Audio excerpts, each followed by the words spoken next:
welcome those of you who are following us through the website, through the IDAHO website. We are live broadcasting this event and tomorrow as well. And for those of you not being live in this room, you can post your questions on Twitter. We use Twitter. The hashtag is IDAHO Forum. And you can also, for those of you in the room, you can of course also use Twitter. The network is called MCC. So network MCC and hashtag IDAHO Forum. We will follow this Twitter feed. That's for the questions. Thank you. It is with great pleasure that I'd like to introduce Henela Dalli, Maltese Minister for Social Dialogue, Consumer Affairs and Civil Liberties. And the Swedish Minister for Integration, Erik Ullenhag. Welcome. Welcome to this press conference along with my colleague and friend, Minister, it's on, Erik Ullenhag, Swedish Minister for Integration, and I am really, really honored to welcome you for the second IDAHO Forum. Having the forum here in Malta is a statement in itself.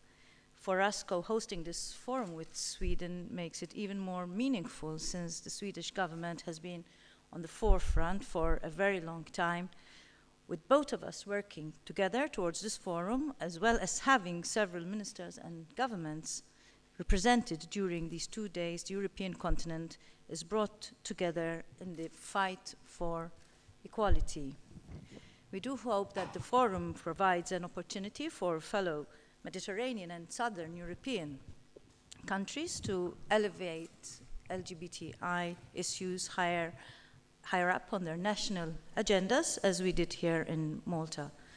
Ours is a commitment shared by all of my fellow cabinet members, and we have mainstreamed LGBTI issues throughout our government. I'm looking forward to the next session here, where we shall be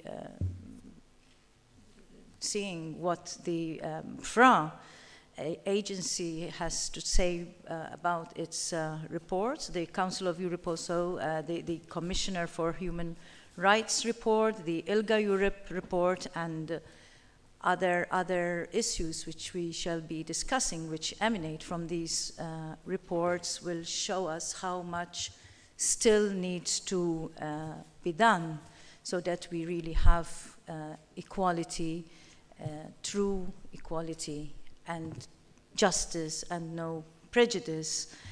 And so, along with the call for a new comprehensive approach on LGBTI issues that was signed by 11 countries last year in the Netherlands, we now have the pleasure to extend this year, and we will also be launching an IDAHO Declaration of Intent with the aim of gathering momentum for coordinated action at national, European, and global level. All like-minded governments need to work hand in hand to ensure that equality wins over discrimination, that open-mindedness wins over prejudice, and ultimately that right wins over wrong. I will now introduce my colleague, Mr. Minister Ullenhag, for his contribution to this official opening of the IDAHO conference. Thank you so much, Minister Dalli, and let me start by thanking you and the Maltesian government for making it possible to co-arrange a very important event, the IDAHO Forum. For me, the IDAHO Forum is the second time. We had one last year in the Netherlands. It's a little bit of a process to fight for equality, a process to fight for societies in Europe where people can decide themselves who to be and to be respected for their identity. I think it's important when we meet in the international scene to state the obvious. And the obvious is that LGBT rights are human rights, and human rights are LGBT rights. In a way, it's sad that I need to state it. But I need to state it because in so many countries, both in Europe and outside Europe, this is a controversial thing to say. But if you see LGBT rights as human rights, it's a responsibility for all states under international law to protect the human rights of their citizens and to treat everybody equal. You have for the moment two trends in Europe, I would say. One very positive trend. A positive trend with more of LGBT rights, positive trend with more people supporting the basic idea that everybody should be treated equal. We saw it last Saturday, or this Saturday, with the win in Eurovision Song Contest by Conchita Wurst. Imagine she wouldn't have won 20 years ago. She wouldn't have won in a situation where we have different values in Europe. In Sweden, we had some people looking up the difference between jury vote and people's vote. I mean, what you could see is the jury votes with older people didn't really vote for her, but people voted for her. And that's, for me, a strong message of young people or old people sitting in living rooms around Europe, sending a message that, you know, you should judge the song, and you should judge the message. And for me, it was a strong message we had this Saturday. But on the other hand, you have a different trend. You have a trend of homophobia. You have a trend of homophobic laws in some countries. And you also have a trend of politicians playing on homophobia in some countries in Europe and outside Europe. And that's a dangerous trend. And to win that battle, you need brave political leaders. And I'm proud to be a friend of Minister Dali, who have shown to be a really brave political leader in this context. Go back 10 years ago, and you would see that Sweden and Malta had quite different opinions concerning LGBT rights. But thanks to your brave work, we are now in a situation when Sweden and Malta together can take the fight for LGBT rights, and I'm very happy about that development. And you are, in that way, a role model for many other politicians around Europe. I hope we have some fruitful days. I am sure we are. We have three purposes for this IDAHO forum. First is the national level. What could we learn from each other? What are our obligations that we put on ourselves as countries represented at IDAHO forum? Second, the European level, using the European Union and put pressure on the European Union to have a comprehensive approach concerning LGBT rights. And third, also the international level with United Nations and putting the LGBT rights on the international level. I'm very happy for the cooperation we have. This is, as I said, a process. We are now giving our contribution together with all participants, and hopefully next year is going to meet again, because sadly enough, we will not win the fight in 1 day or 2 days or 1 year or 2 years. But if we strive together, we can win the fight and win a lot of victories around the path of creating a Europe where everybody is treated for whom they are and not judged from anyone else. I think we're open for some questions. Doing this together, what is the rationale being Malta and Sweden doing this together? Malta, a country that has started now, progressing very fast, we will see in the ILGA survey. Sweden having been a country that has been, well, very good in these issues, even if we still have a lot to do. What's the rationale in doing it together? Shall I? Yes. Well, as the minister said, until a few years ago, we were oceans apart. Now maybe we are only a sea apart. And we have a lot to learn from Sweden and the way Sweden has progressed in this area of human rights. Because mainly here we are talking about people and people's lives, and people who are born like everybody else with a brain, with a heart, and so why should we treat people differently? And that is what we are trying to bring down south, you know, to south of Europe, to the Mediterranean region. And with Sweden as our partners, I think that we will be more effective in what we have to do. Okay. Yeah, and if I should just underline, you know, it is something that we need to do together in the way that we have still things to do in Sweden. Sweden has done a lot last couple of decades, but ask people, Swedish LGBT persons, you still have a everyday life in some parts of Sweden with hate crimes and discriminations. but to be able to also point out that something is happening in other countries and to take the lead in that fight together is really fruitful. And from my perspective, it's also that the development concerning LGBT rights are quite rapid when it starts. Today you have some controversial issues in Malta. If you study in Sweden, we made quite many reforms the last decades. If you look back on these reforms, today they're not controversial at all. And I think you're going to see the same development in some other countries that are making LGBT reforms. And we learn something from each other, and it's a warm and nice climate in Malta. So it's another reason. No, I'm just kidding. Okay, questions? Mark, I know you have questions. Yes, Minister, you said that, you pointed out Malta is a Mediterranean country. We're obviously at the southern edge of Europe here. How important is it that local champions come to the fore? How important is it that maybe Malta can be a beacon for this part of the Mediterranean, for this part of Europe, and show that LGBT rights can be improved and that the agenda can be brought forward?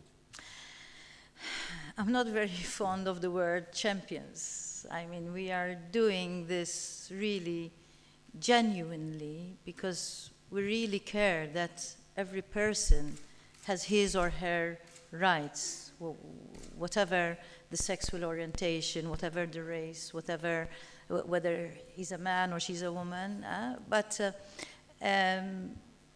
To link to what you said, last year I was in the Netherlands for the first IDAHO conference, and people were surprised that Malta was there. I mean, there were around 11 countries signing, but all the photographers were photographing Malta signing, you know, because they said, how come? So that is very encouraging because it shows that we are being in the forefront. We are in the forefront of changing the lives of people, because essentially that is what really matters to me. I mean that we are changing lives for the better.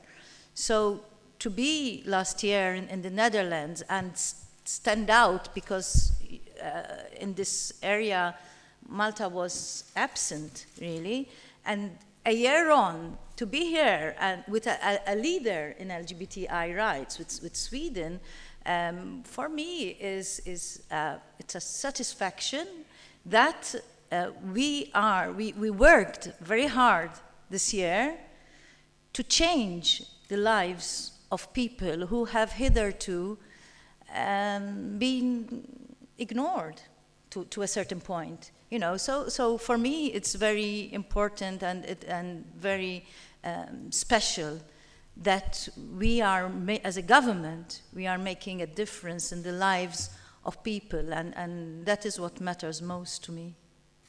You say you don't want to be a champion, but I'm sure that the ILGA survey will prove that Malta is one of the champions this year. You will see this later. Now, do we have any questions from the floor? Yes, please. You will get a microphone from...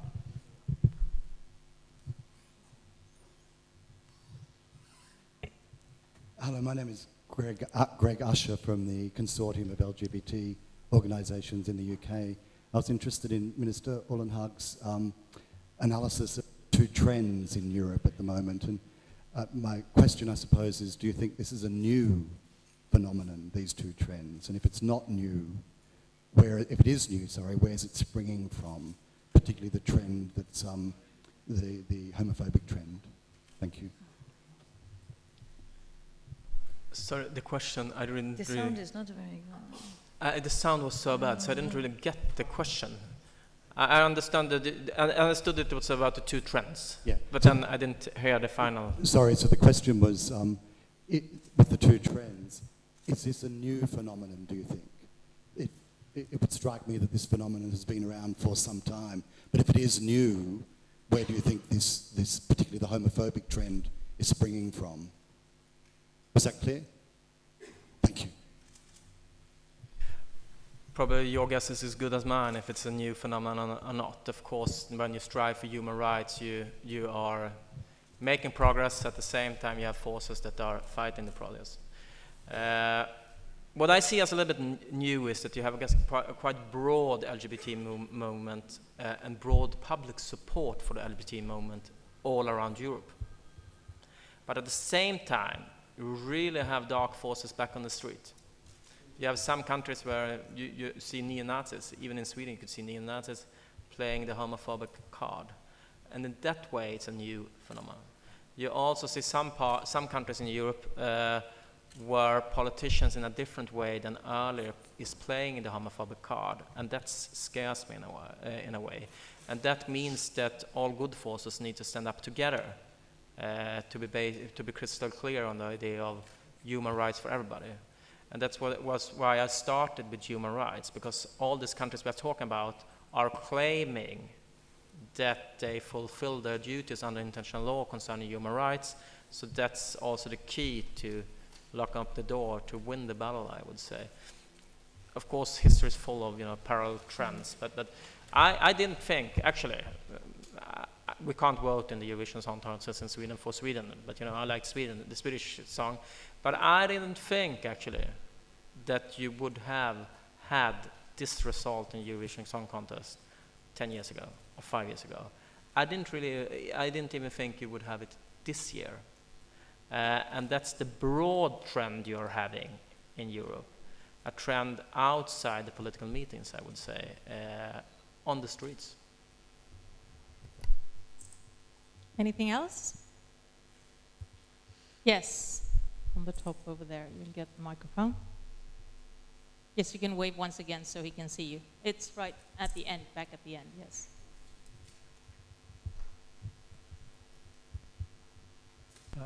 Minister, I'm a lawyer from Ireland working on transgender rights, and you've taken a very big step in the last year here to recognise the rights of Joanne Cassar, transgender woman, and to improve the position of transgender people from a country which was not seen to be in the forefront of LGBT rights.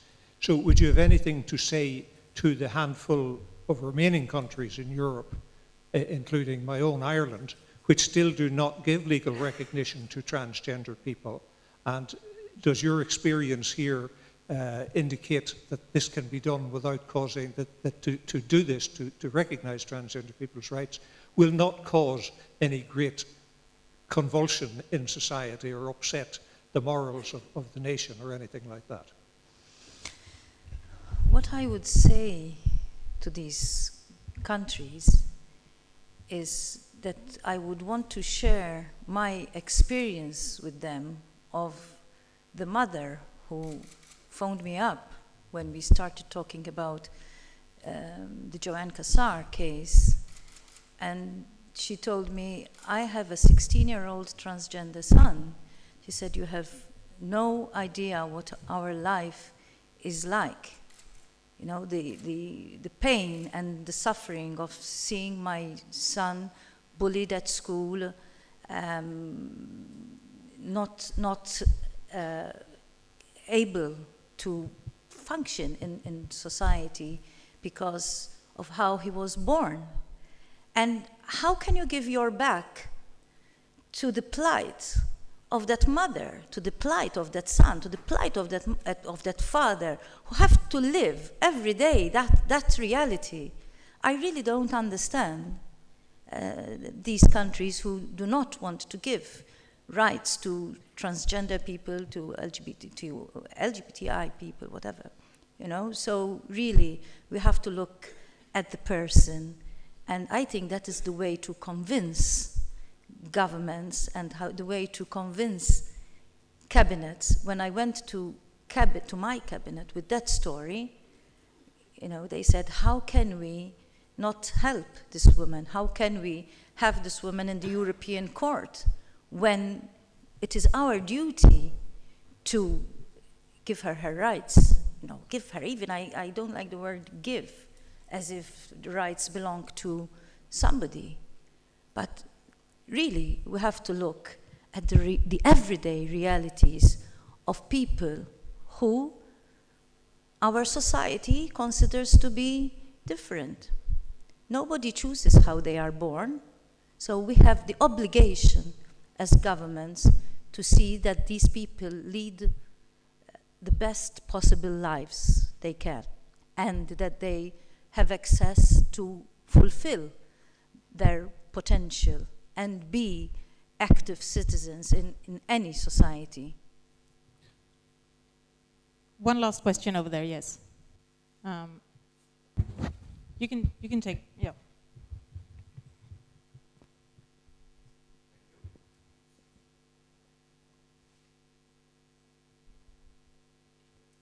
Is it better? Yeah.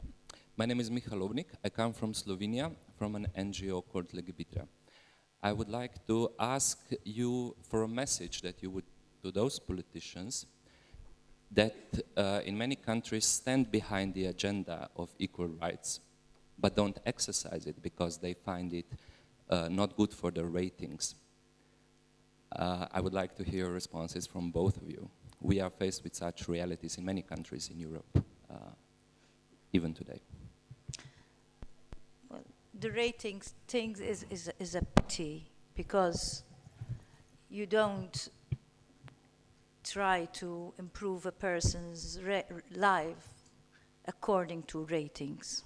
These lives we are talking about, daily lives. You get up in the morning and you have your reality, okay? So they were telling us when we were debating the civil union bill here only recently, that there's a high percentage against what we are doing. And I said to them, even if there was only one person who needed legislation so that she or he can live a full life, then I am ready to do it. This is not going to impinge on the rights of others. As long as you are not taking the rights of others, who can stop you from fighting and working for the rights of as many persons as, you know, for all the people?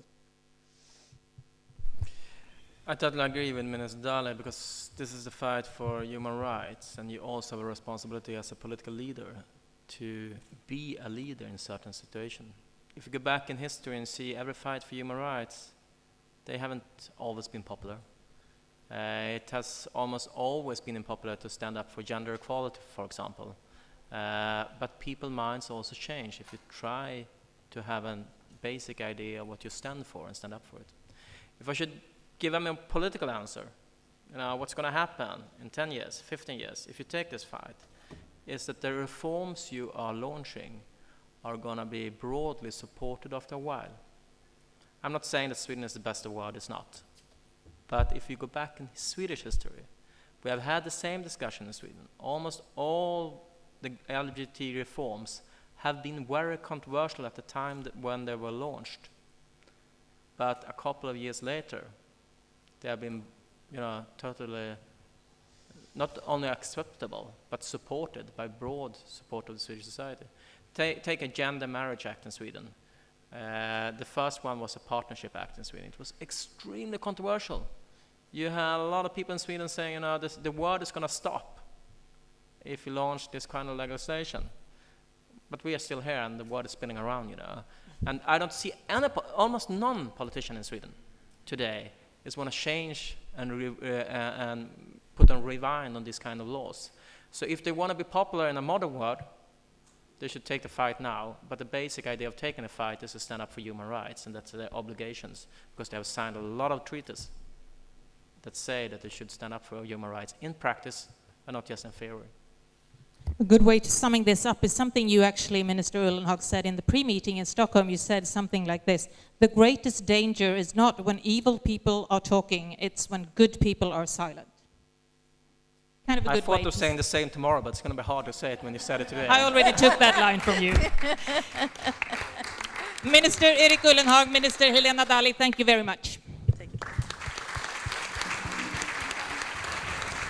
Maja Saxlin.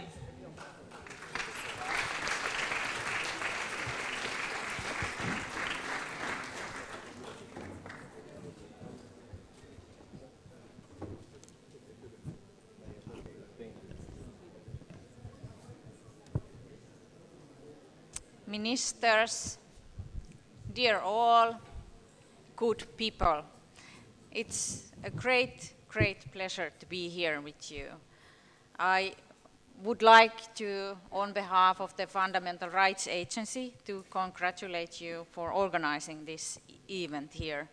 As you already mentioned, this is about human rights, fundamental rights, and equality, and it's extremely important that we can discuss these issues together here for these days.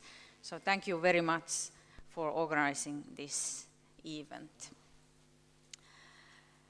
Almost 1 year ago, on 17th May 2013, the EU Agency for Fundamental Rights launched the results on a groundbreaking survey on the experiences of violence and discrimination among lesbian, gay, bisexual and transgender people in the European Union.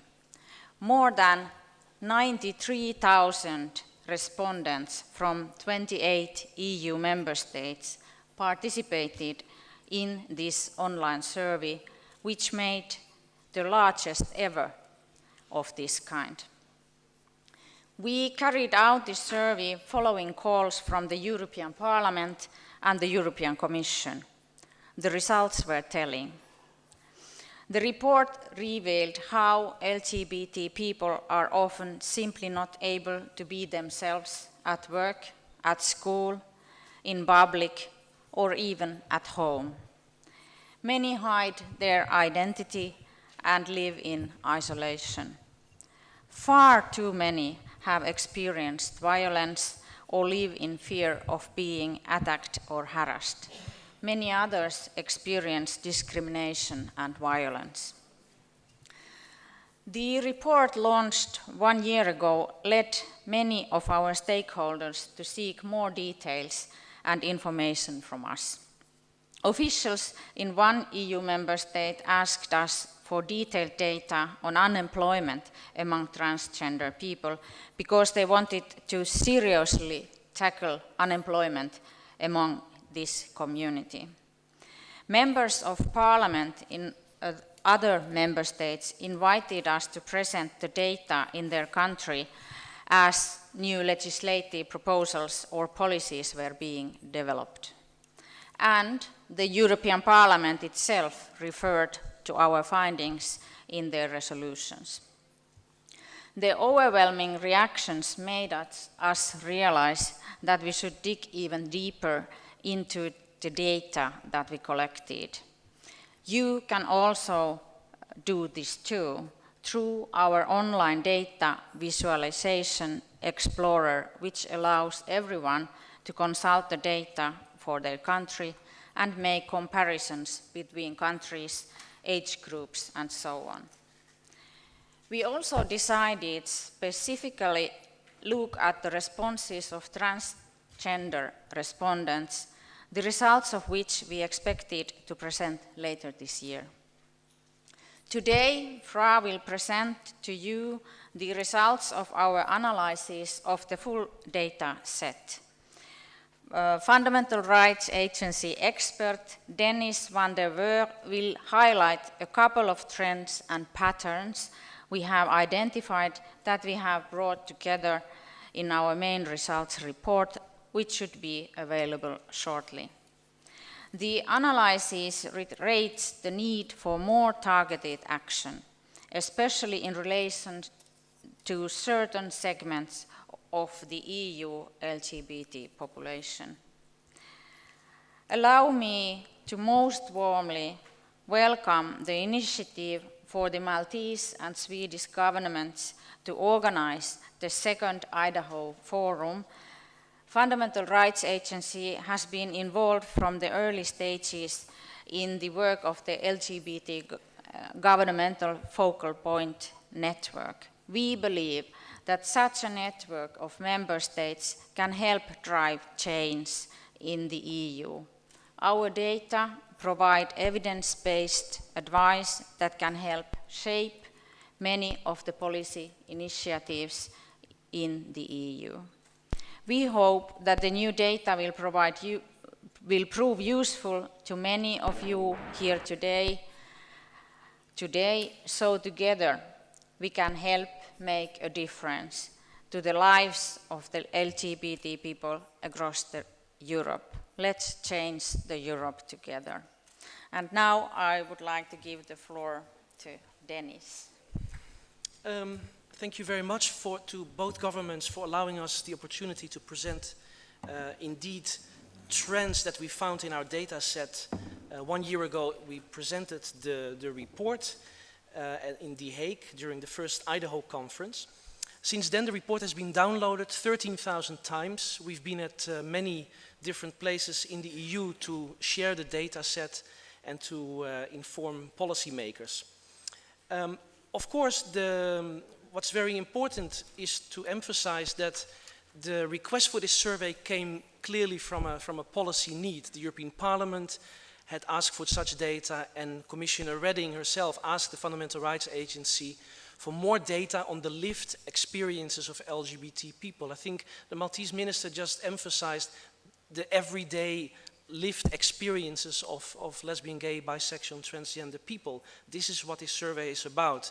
This survey measured the experiences of a lesbian woman on the Romanian countryside and about a gay man in the city center of London, and it consolidated the responses of 93,000 respondents. I will present a few findings just to refresh your mind of 1 year ago, and then provide some more in-depth analysis on the data set patterns that we identified. To refresh, 28 EU member states, at the time Croatia was still a candidate member state, but 20 EU member states that were the countries that we did the survey in. 93,079 respondents who self-identified as lesbian, gay, bisexual, transgender. And a unique feature of the survey was that people could fill out the survey in their own language, so there were no language barriers. And as I said, this was not a survey that looked into legal matters or into qualitative research, but it was the experiences of discrimination, exclusion, and hatred that many of the LGBT community people face. And the results were indeed shocking. 47% felt generally discriminated against or harassed on the grounds of sexual orientations. And there was a wide variety of the data within the European Union. 61% in Lithuania and 30% in the Netherlands, just to give you two extremes. And when we asked about discrimination at work, and this is actually an area where there is EU legislation, we found that 19% of all LGBT people felt discriminated at work or when looking for a job. In fact, the transgender respondents responded that up to 30%, so 10% higher than the EU average for LGBT. Bullying, it was already mentioned by the minister. This is a huge problem everywhere in the European Union. Without any exception, every country in the European Union, our respondents replied that they faced bullying of schoolmates, that they were aware of name-calling, etc. And this was over 80% in every EU member state. We had respondents who wrote us at the very end of the survey that they remembered their experiences from childhood. It's the first time that they actually ever talked about it. Only 4% dare to be open at the time in school. And this should, of course, raise eyebrows. The survey also looked extensively into violence and hate crime. 26% of our respondents had been attacked or been threatened with violence in the last 5 years before the survey. But only 22% of those cases, of serious incidents, I should say, were reported to the police. And again, looking a little bit more in depth to the figures, when you look then at the different experience of the LGBT community, you see that 3 in 10 transgender respondents were victims of violence more than 3 times per year. More than 3 times per year. Now, there are different types of violence and of threats of violence, obviously. And again, looking a little bit more in depth to the data, we found that some of the results, one could say, are gendered. And when it comes to violent attacks of a sexual nature, women were particularly affected. Lesbian women, transgender women. And we found this pattern also in some other parts of the survey. I refer to that as gendered experiences of discrimination and violence. And here's just one quote from a lesbian woman, 24, in France. And we have many of such quotes collected. Now, as I said already, there remains a barrier, and not only for the LGBT community. We see same patterns when it comes to victims of anti-Semitism or racism. People don't dare to report discrimination or violence. We have a problem here. Only 1 in 10 discriminatory incidents were reported by our 93,000 respondents. And you can see here the breakdown for the different groups. 1 in 10 is really very little. And why? And you can see the reasons given on the screen. 59% thought that it would basically not make any change whether they would report or not. 44% said it's not worth it, it just takes a lot of time to do so. And 37% didn't want to report because they didn't want to reveal their sexual orientation. When it comes to reporting hate-motivated violence, the data show the following. Only 1 in 5 of the most serious incident of violence is reported. And again, huge differences per EU member states. 25% in the UK, which is the highest figure we found. So 25% of our respondents in the UK did report the most serious incident of hate violence, but only 6% in Greece. And again, the reasons given, you can see on screen. Does it matter to report? I don't think it will change anything. And this is, I think, for policymakers, a clear signal that something has to change. The survey also looked into everyday situations, holding the hand of your partner on the street. What can be more natural of doing so as that? And we found that 66% of our respondents in all member states, again, in all member states without exception, did not dare to hold the hand of their partner. Spain was here the best country, but even there 45% did not dare. Lithuania was the worst with up to 85%. When we looked at the breakdown per target group, one could see again a gendered experience. Particularly gay and bisexual men did not dare to hold hands. The situation of lesbian women was here a bit better, but still not good. The breakdown per country you can see here on the screen, and we have many of such tables, of course, in the report. And as Maya already mentioned, we have this fantastic online tool which you can use and basically construct your own report. Now, I already indicated a couple of patterns, but there's more to say. And because of the time, I can only highlight 5. Country patterns, age, experiences of trans people, and very interestingly, the role of openness and gender expression.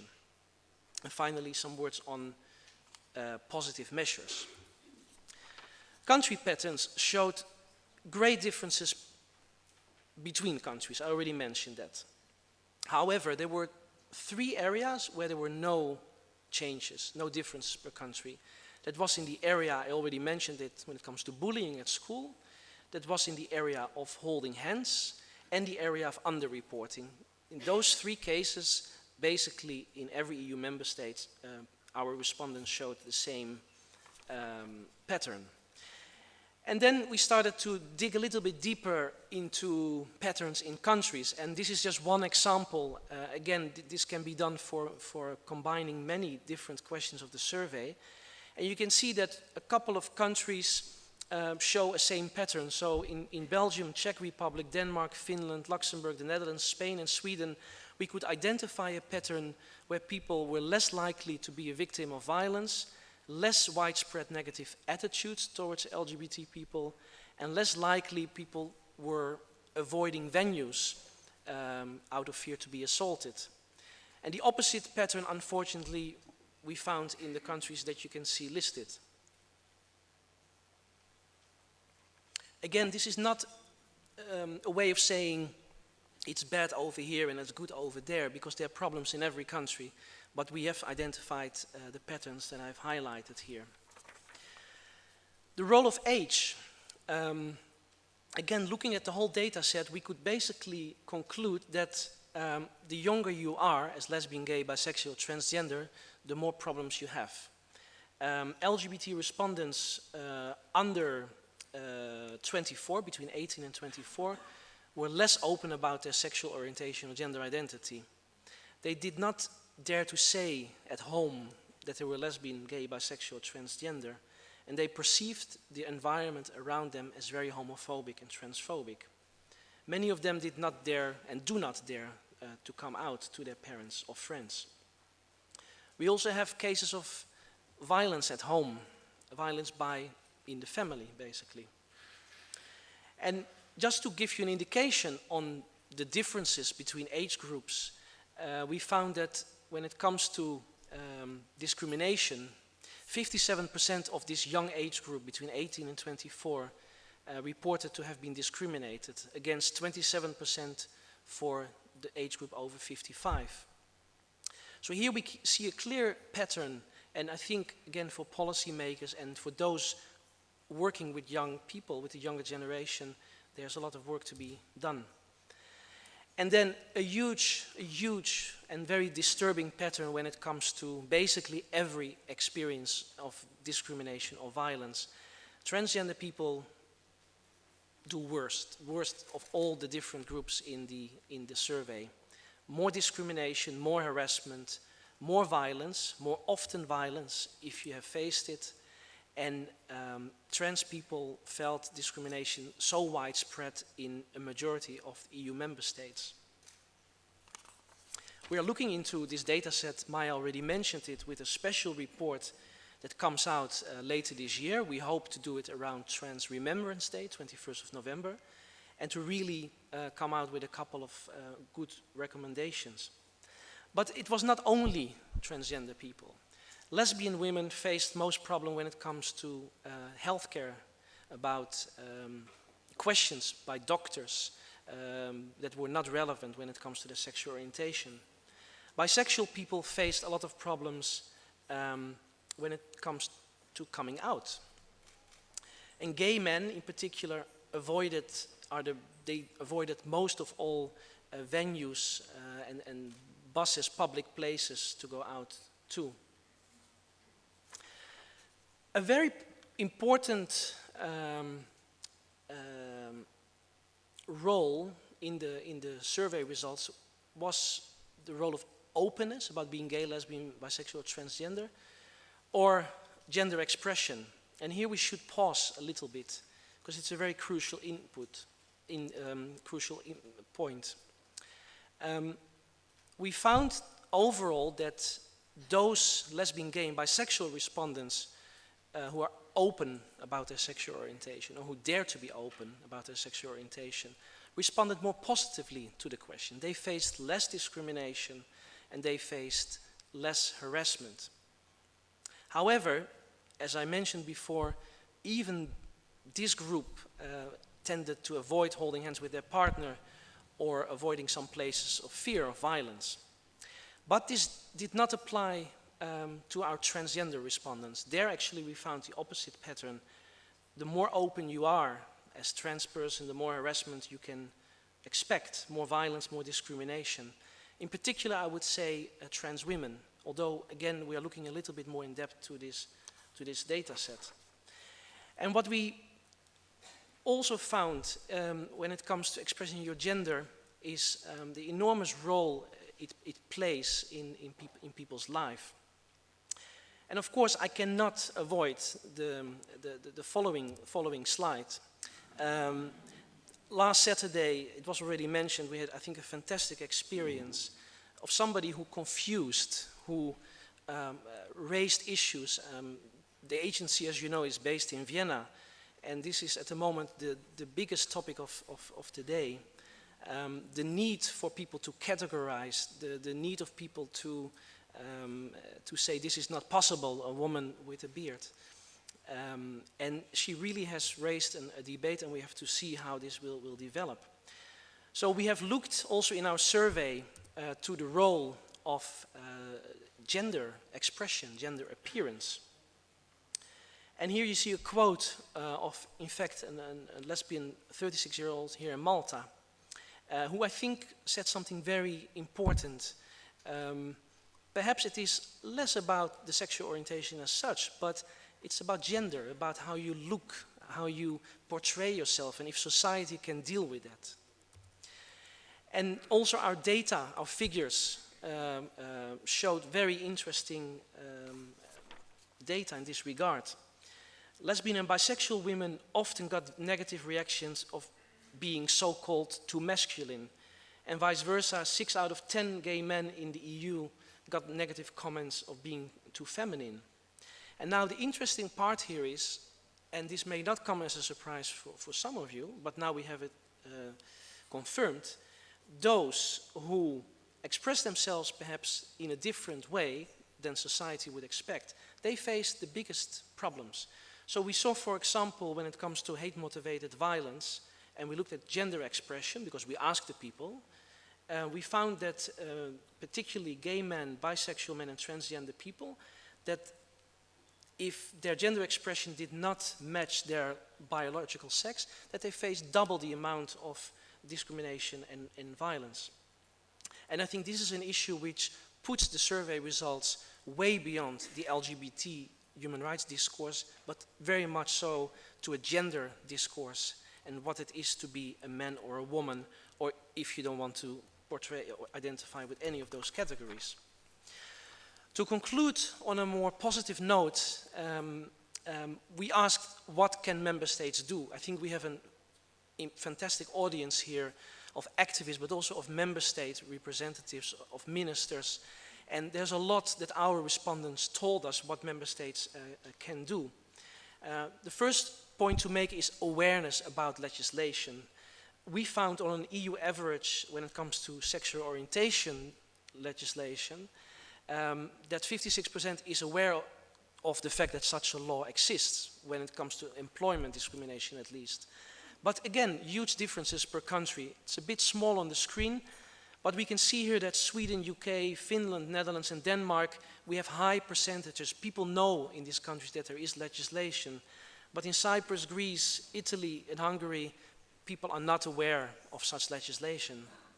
Perhaps it's also not a surprise that some of the countries who do very well do have LGBT action plans, policies, and many of representatives are present here today.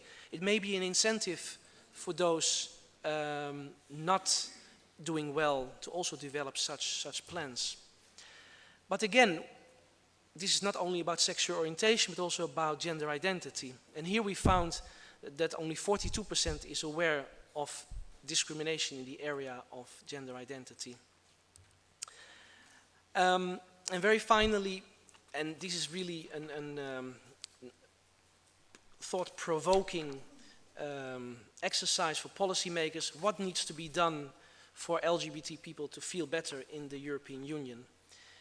Recognition of partnerships, it was already mentioned, better acceptance by religious leaders, school, measures at school, open support of public figures, training of public servants on the rights of LGBT people, national authorities promoting rights, adoption of children possibility, and of course anti-discrimination policies.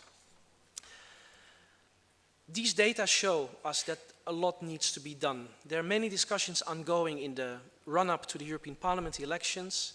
There are discussions about an EU roadmap. Our agency has provided these data, and we hope that it will feed into these debates. At the same time, we also look at what, let's say, policymakers, teachers, health workers, and teachers and police officers can do. We interviewed almost 1,000 police officers, policymakers in 19 EU member states, and we hope to have the results next year. We asked them questions about how do you approach LGBT issues in your work, what are the drivers and obstacles to make LGBT equality a reality. Secondly, a report coming up, as I mentioned, on transgender people. I think it will be very interesting reading. It will really also focus on the differences between trans women, trans men, and other groups. And an update of our comparative legal report is also expected next year, and that will for the first time include a short section on intersex. And you can see on the screen the 2 questions that we have asked all EU 28 member states. These data are out in the public domain. There will be a printed version of the report with the analysis that I've presented today. I urge all of you to use the data. Very often, or actually as an almost automatic exercise, every report on LGBT discrimination ends with "we need more data." Now we have the data, so do use the data because it's all out there and you can do a lot with this data. If you cannot find the data online, you can always approach us. Thank you very much.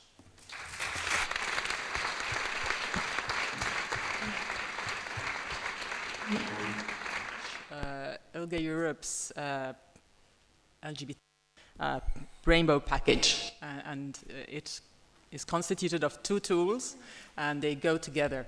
We're in our 5th version of the Rainbow Europe map, which is this one here, and it basically outlines the legal progress that has been made over the past year in 6 different spheres, which are equality and non-discrimination, family life, bias-motivated speech and violence, legal gender recognition, freedom of assembly, association and expression, and asylum.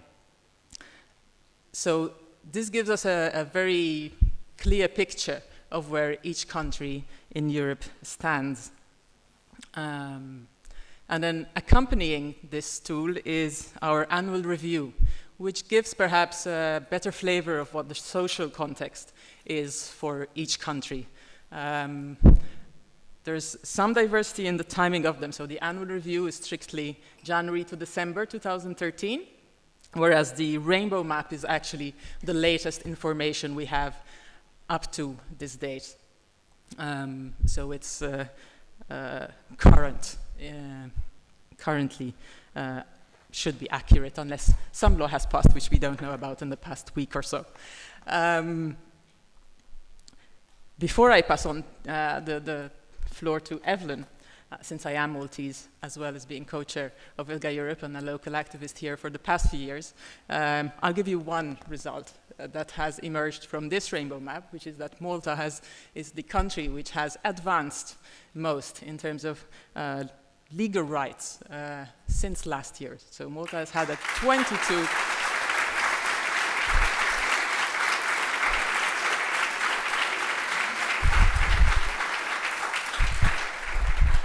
Malta has had a 22% improvement rating since last year, followed closely by Montenegro, so another small state with a 20% improvement rating. So congratulations also to Montenegro. We're still somewhere just...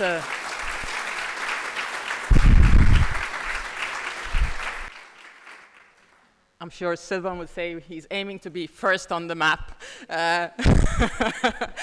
by sometime in the next couple of years. But I'll pass on the word to Evelyn, who'll go a bit more in detail about the trends that we've seen in Europe over the past year.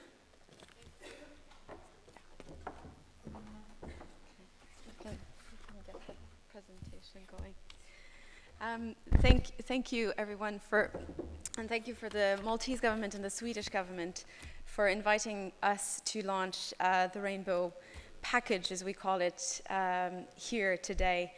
It was very important last year that we launched it at the IDAHO, the first IDAHO conference in the Netherlands, and of course, presenting that tool that we have, which is our benchmarking tool and our review tool, in front of policymakers and decision makers is the main point of it.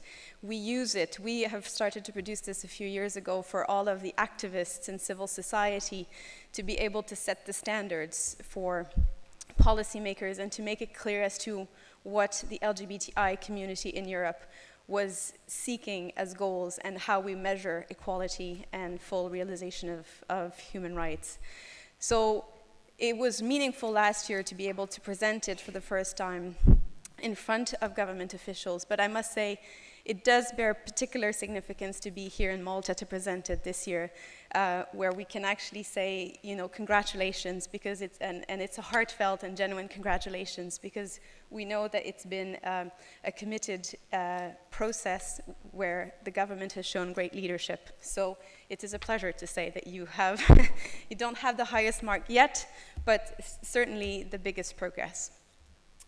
So the map, I must apologize, we have this brilliant little video that explains what the rainbow map is about and what the rainbow package is about, but we seem to have run into some technical difficulties today.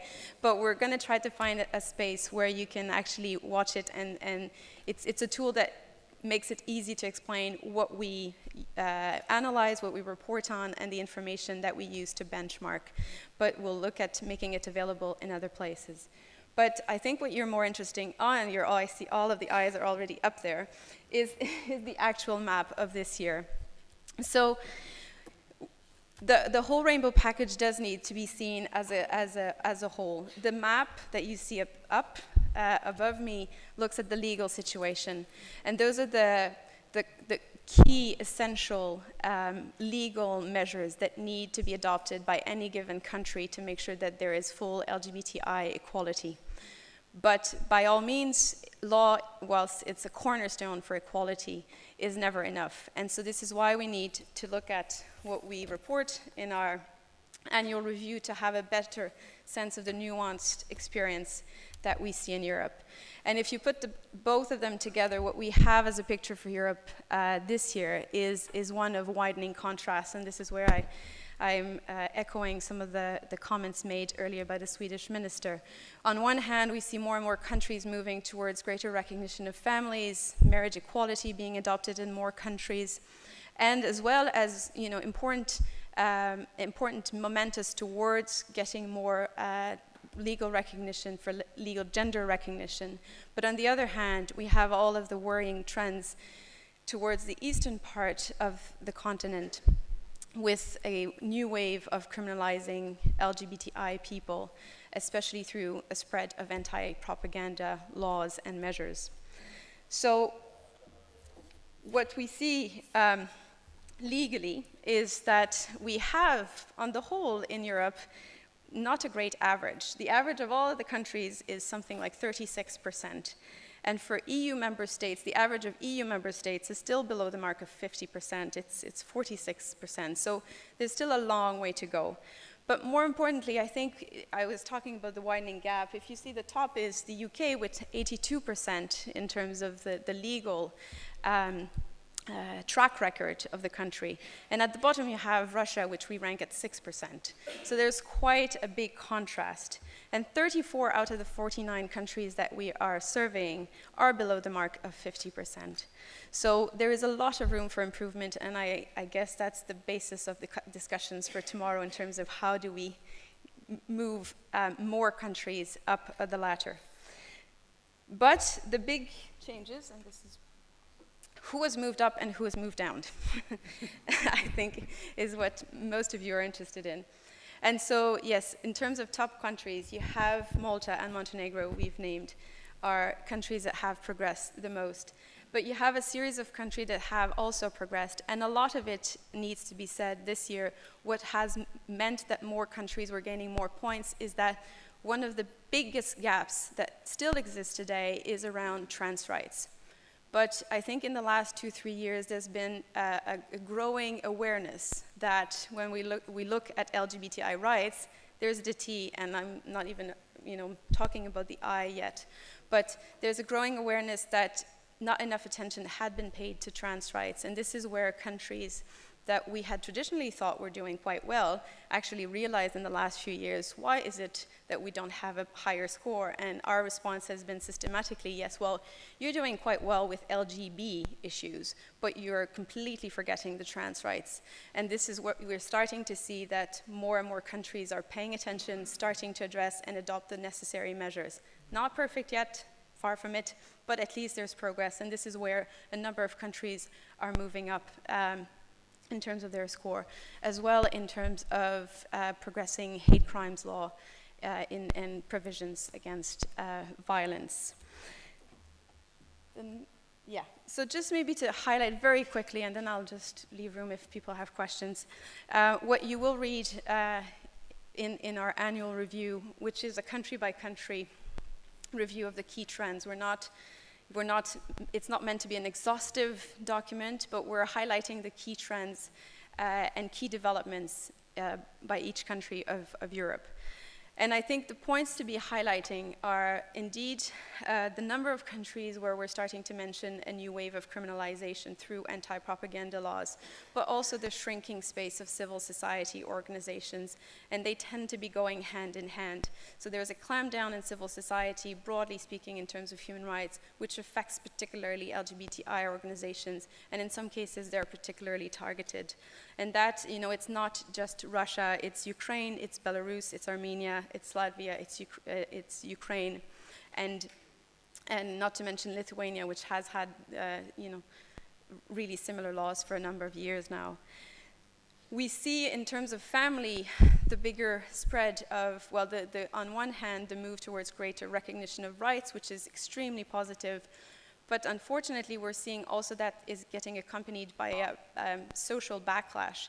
And so more countries report positive developments on marriage equality or recognition of rights for couples and families, but we're also reporting a growing counter demonstrations and counter movements in some countries. So whether it was France last year or Croatia with a referendum, this is what's being built up, and that is part of the picture of what we're having to address.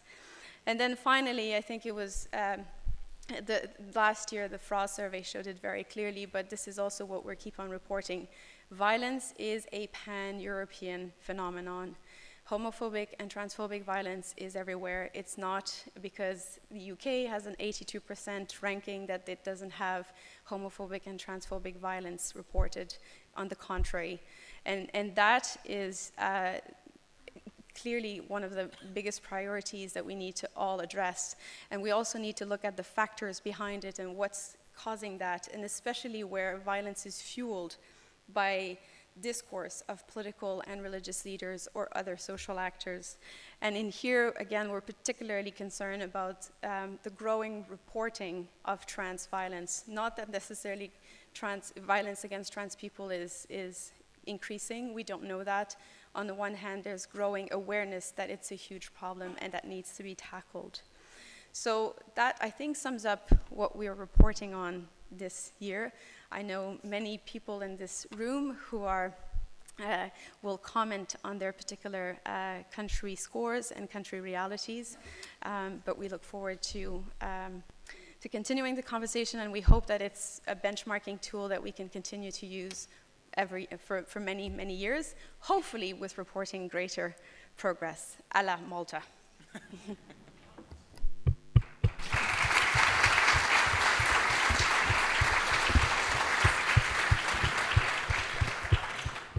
Thank you very much. Now, we open up the floor for questions. We start with you.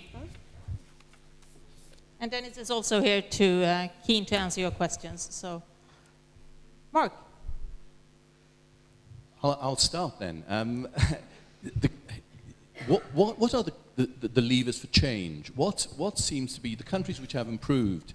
What is the mechanism? What is the common factor? Is it a top-down approach? Is it a bottom-up approach? Is it a synergy between policymakers and civil society? What seems to work best to improve a country's score? Yes, give us the golden recipe. Well, I'm not saying that it applies everywhere. I think it's, sometimes a lot of circumstances, but there are certainly three factors that we see are crucial. The first one is political leadership and political will. The second one is strengths of civil society organization in the country and the place that the voice that they are given and allowed to take. And the other thing is about public education and the level of public education and awareness. I think where we see that, investment has been made over time to create more understanding, then when you get to start presenting legal and legislative proposal and reforms, you tend to have a healthier debate. Debate is needed. It's not, we're not expecting that everyone agrees with all of these changes, but it needs to be a well, informed debate. And so I would say you do need to have political leadership and will. You do need to have a strong civil society that you listen to, and also then to pay attention to how you conduct your public debate and educate people. So these are a couple of key success factors for succeeding in these issues. Are there any not to-dos, forbidden things? Well, I'm a civil society person, so I'll speak about civil society. But more seriously, I did mention it, and one of the worrying trends that we see in countries towards the east is that not only is there, state-sponsored homophobia, so to speak, and the desire to kind of develop those laws, but it's going hand in hand with conscious strategies to shrink the space for civil society and to limit their capacity for action, to limit their capacity to speak out, their capacity to organize. And that's not just for LGBTI rights, that's a huge factor for any human rights issues. And so where you undercut civil society, you're already making it extremely hard for any change to happen. Thank you. Any questions from the floor, please? Yes. In the front row. Thank you. My name is Egla Haraldóttir, and I'm the Minister of Social Affairs and Housing in Iceland.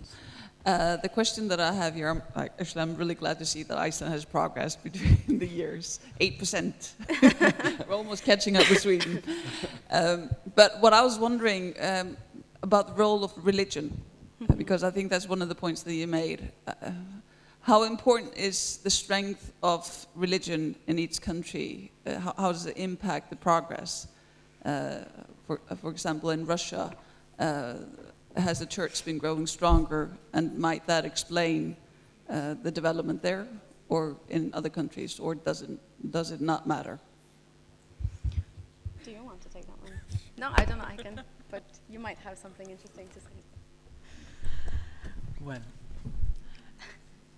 I'm not sure it's again the same in every country. I think different countries, the church has different powers. Of course, there are. Sure. Of course, there are also in some countries more than one religion, and the strength of them may vary. I think, however, that it is still the government and the political leadership that carries the most weight. And I think when political leadership is there, then the voice of the church is tempered to what it should be. So it's not that we're saying religion shouldn't have a voice. It's just that that should never supersede the voice of basically the government. I think, if I may add, I think it's also a matter of how authorities allow religion to be used as an excuse and as an argument against it. And I think there are many countries where, I'll just be very honest. I mean, of course, the idea, the traditional, the classic cliche about Malta is that it's, a very Catholic country. And so then sometimes it's easy to go around and to think all of the Catholic countries in Europe would never see progress on LGBTI rights. But that's clearly not the case, as Malta has shown this year. It was clearly not the case a few years ago when Portugal was, at the forefront of adopting marriage equality and making some very important strides. And I think that goes with the point that Gabby is saying, is that they are part of the debate. Of course, they have, the religious leaders have a say, and it's not to exclude it from the debate, but it's how you're using that as an argument to, block progress, as opposed to just, taking it from what it is in society. Yes, we have a question over there, please. Hello, Greg Usher from the National LGBT Consortium in the UK. I'm delighted that the UK is at 82%, but without, I suppose I want to sound a note of caution about the 82%, and that is that as someone who represents over 300 LGBT civil society organisations in the UK, we know for a fact that there are very large numbers of homo, bi and transphobic incidents within schools across the UK. I suppose my question is there any potential for ILGA Europe to deepen this index? To Deepen this index so that it doesn't focus only on judicial interventions, but focuses also on other social characteristics as well.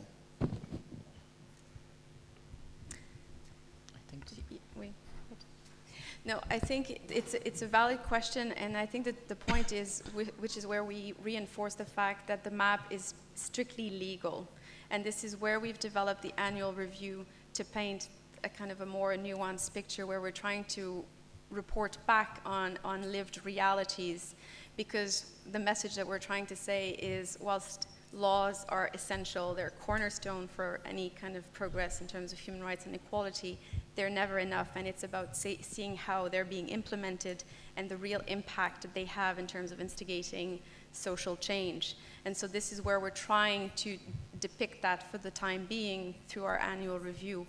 The whole social benchmarking, I think, is a different question, and I think it's a question that many people who are in this room have started to have, including at the fundamental rights agencies and other agencies, because it's quite a different exercise, and it's quite a difficult exercise.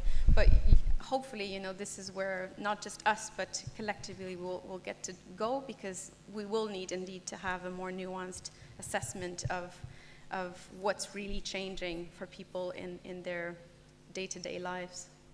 I would also say that the FRA survey would give perhaps a more complete picture in terms of incidences of discrimination and violence and bullying across at least the member states who participated in that survey. So it's not that we have to rely only on the map and the annual review of ILGA Europe. There are also other information that we can rely on.